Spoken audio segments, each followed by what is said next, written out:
Polícia Civil cumpriu hoje em 5 bairros daqui de Maceió, 15 mandados de busca domiciliar e um mandado de prisão preventiva durante a operação Falso Consignado. Essa operação teve o objetivo de desarticular, inclusive, uma grande organização criminosa especializada na falsificação de documentos dos idosos na contratação de empréstimos consignados não autorizados por essas pessoas. E lá, ao vivo, nesse momento, está a repórter Maria Maciel acompanhando a coletiva na sede da Polícia Civil em Jacarecica. O que a gente quer saber é o seguinte, Maria, como é que funcionava esse esquema? E a gente vai ouvir a partir de agora com o delegado Igor Diego, que já está conversando ali. Vamos lá.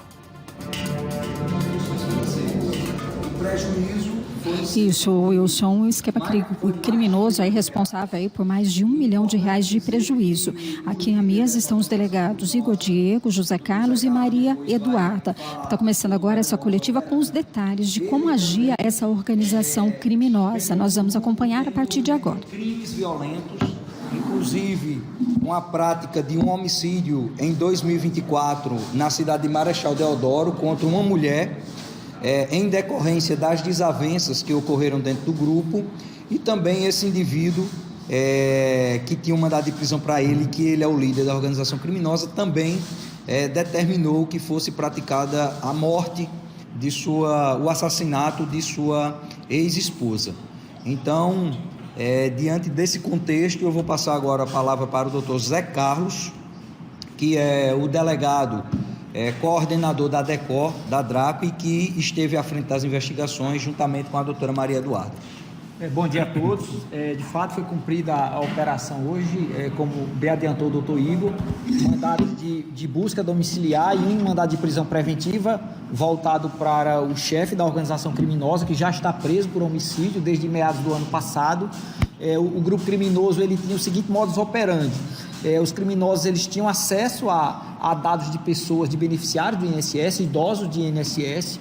Com esses dados, eles falsificavam o documento desses idosos. A partir dessas falsificações, eles criavam contas Gov, e com o acesso a essas contas Gov, eles faziam solicitações de empréstimos bancários, utilizando toda a margem disponível desses idosos, aos bancos, principalmente bancos digitais. Esses empréstimos eram aprovados no valor de 25 mil, 30 mil, 40 mil, chegavam até a 60, 70 mil reais.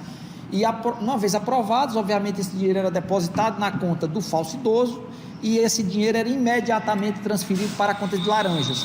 Havia umas transferências de 2 ou 3 camadas até finalmente esse valor chegar na conta dos líderes da organização criminosa, seja diretamente na conta deles, seja na conta de pessoas ligadas a ele, então relacionadas a ele. Então a investigação ela foi muito minuciosa, ela contou com informações de dados bancários, com sigilo bancário, contou com levantamentos de campo, contou com dados telemáticos, e nós conseguimos comprovar com riqueza de detalhes que se tratava sim de uma organização criminosa que tinha um núcleo de falsificações.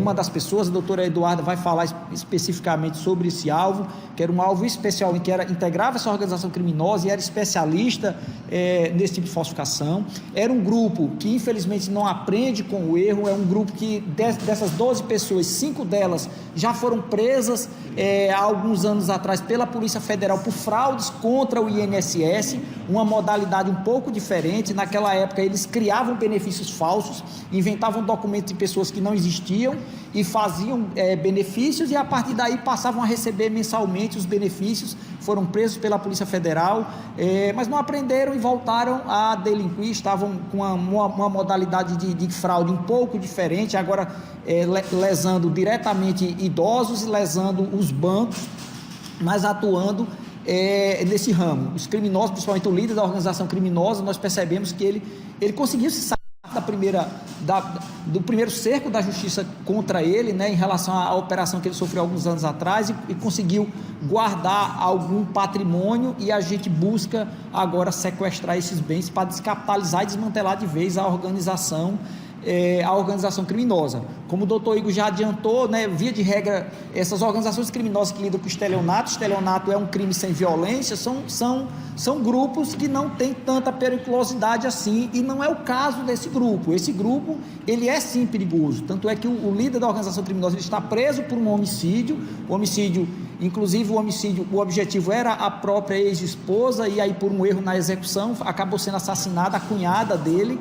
Inclusive, durante a nossa investigação de estelionato, nós tivemos provas, encontramos mais provas de que ele sim foi o mandante dessa morte. Nós solicitamos a autorização à 17ª Vara Criminal para mandar essas provas novas para o tribunal de júri, e nós encontramos provas também que ele determinou a execução de uma senhora lá na cidade de Marechal Deodoro. Essa senhora era a laranja do esquema, houve um desentendimento e ele, para manter o esquema seguro, ele determinou a execução dessa senhora, e essa senhora ela foi assassinada em maio de 2024. Um outro indivíduo era muito perigoso, que fazia parte do grupo, foi assassinado em fevereiro desse ano. Era o braço do grupo organizado que lidava com esses crimes violentos.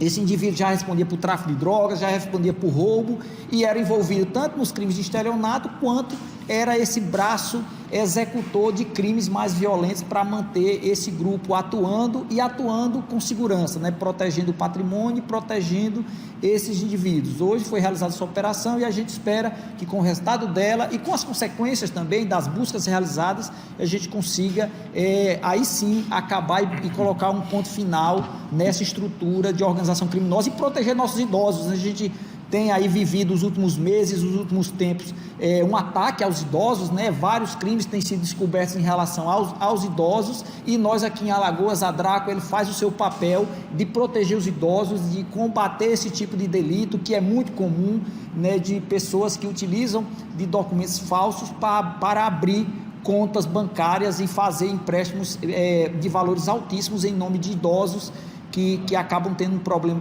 para o resto da vida. Então, a investigação mostrou uma movimentação financeira criminosa em torno de quantas pessoas efetivamente lesadas produziram BOs e noticiaram a polícia nessas provas. Como o doutor Ibo já havia adiantado, a gente identificou só de vítimas desse grupo em torno de R$1.150.000 de prejuízo.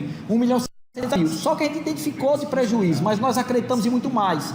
Somente nas contas de 5 dos principais envolvidos no fato, eles receberam a crédito mais de R$8 milhões.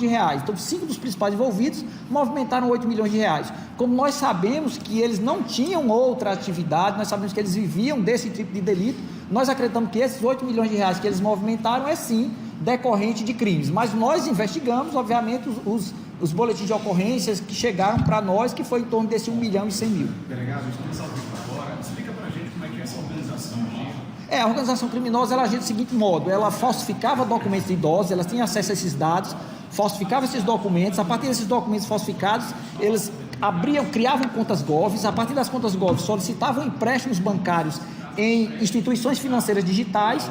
Esses empréstimos, uma vez concedidos, eles transferiam esse dinheiro para a conta de laranjas, 2 ou 3 laranjas, até finalmente chegar no líder da organização criminosa. Então nós fizemos uma investigação de sigilo bancário, de dados telemáticos, e finalmente conseguimos fazer o caminho do dinheiro e desbaratá-los. Delegada Maria Eduarda, existe a possibilidade da participação dos servidores do INSS só ter mais desses bancos digitais nesse crime? Isso são fatos que a gente vai apurar ainda mais ao decorrer das investigações. O que a gente sabe até o momento é que são 12 investigados, como o doutor José Carlos falou. Dentre esses 12, 5 já haviam sido investigados anteriormente pela Polícia Federal. E é um grupo que ele tem a divisão bem estruturada das tarefas.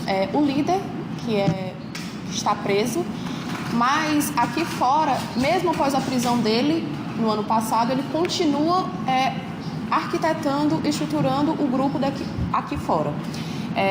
Nós temos uma parte que fica responsável pela captação de clientes desses idosos, por captar laranjas para fornecer suas imagens, para fazer parte dos dados dos beneficiários do INSS, porque eles usam dados de pessoas, beneficiários reais, mais fotos de pessoas de laranjas.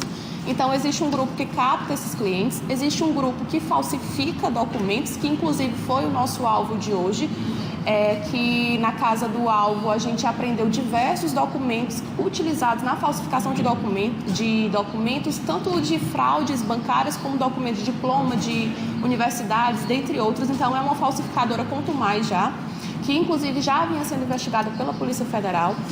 E temos o braço que guarda o dinheiro do líder criminoso, que foi alvo de busca e apreensão também. E temos a filha do líder da organização criminosa, que é responsável pela organização dos negócios dele aqui fora, porque o líder, ele trabalha no ramo de imóveis, ele tem construção de imóveis, tem várias casas alugadas, e quem está responsável por essa gerência do patrimônio dele aqui fora é a filha dele e também a atual companheira dele.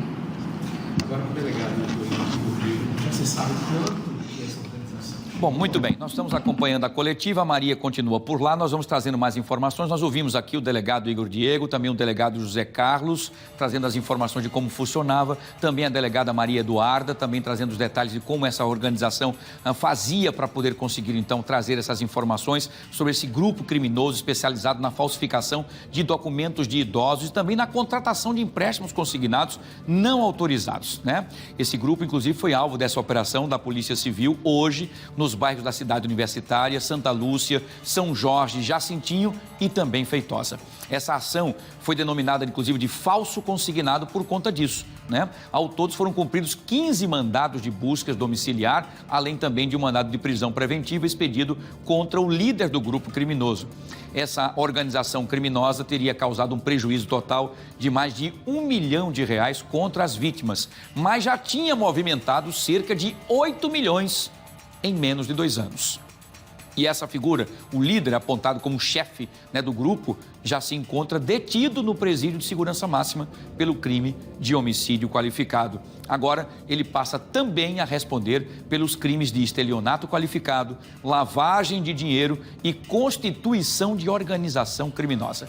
Ele também responde a processo na Justiça Federal e havia sido preso pela Polícia Federal por viabilizar aposentados em nome de pessoas inexistentes.